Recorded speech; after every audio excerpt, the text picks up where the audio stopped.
It first came to me when I was a child in bits and pieces, until one evening when a flood of detail returned all at once.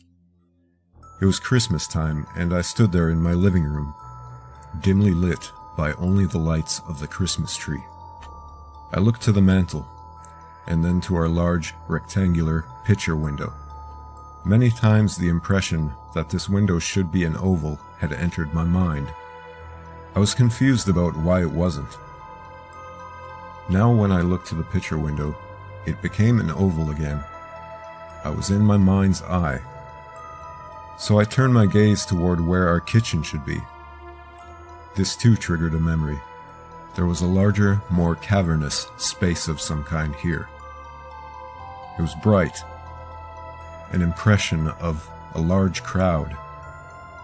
They were waiting for something. Now I was among them. I was waiting for my turn. My turn came, and I felt a great anxiety. But I stepped through the doorway and found myself in this space with the oval window.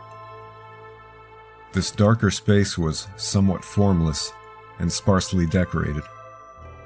There were other beings here, much larger than I was, and their shape was like that of humans. They were like pure energy, sparkling and flowing. A large planet loomed directly outside. One stepped forward, very matter-of-factly raised one hand toward this planet, which I now recognized to be the Earth. "This is where you are going," it said.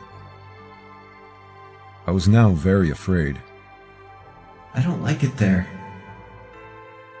"But it is your mission." I became very upset, and he sensed this. "All right. Wait a moment."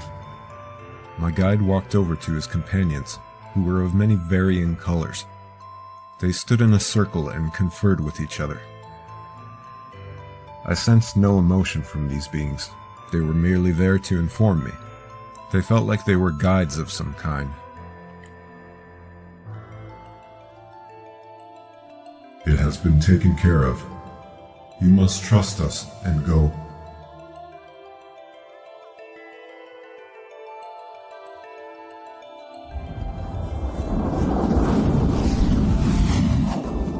This is the entirety of what remains of this memory. When I was younger, I remembered great details of larger conversations. Every few years the memory would resurface again, only foggier. I didn't want to lose it, so I began to tell people. And I also wrote it down. In around 2012, I finally searched the internet for pre-birth memories. Actually, I'd tried once or twice previously over the years, but never found anything. And this time, I found a very large archive, and I couldn't believe my eyes when a handful of them were almost perfectly similar to my own account. Sometimes these people were given a choice about what kind of life they could live, or who to be born to. I don't personally remember such choices anymore. Maybe they were there, maybe they weren't. I just remember I didn't want to go, and these guides arranged for a solution to make me feel more comfortable in my life. When I thought about it, the layout of my home, which my father had built some years earlier, resembled that space in many respects. It was as though they had instructed it to be built this way, so perhaps I would feel like I was in a familiar place when I was brought into this world. So what you've just seen and heard is a true account, as best as I can recall,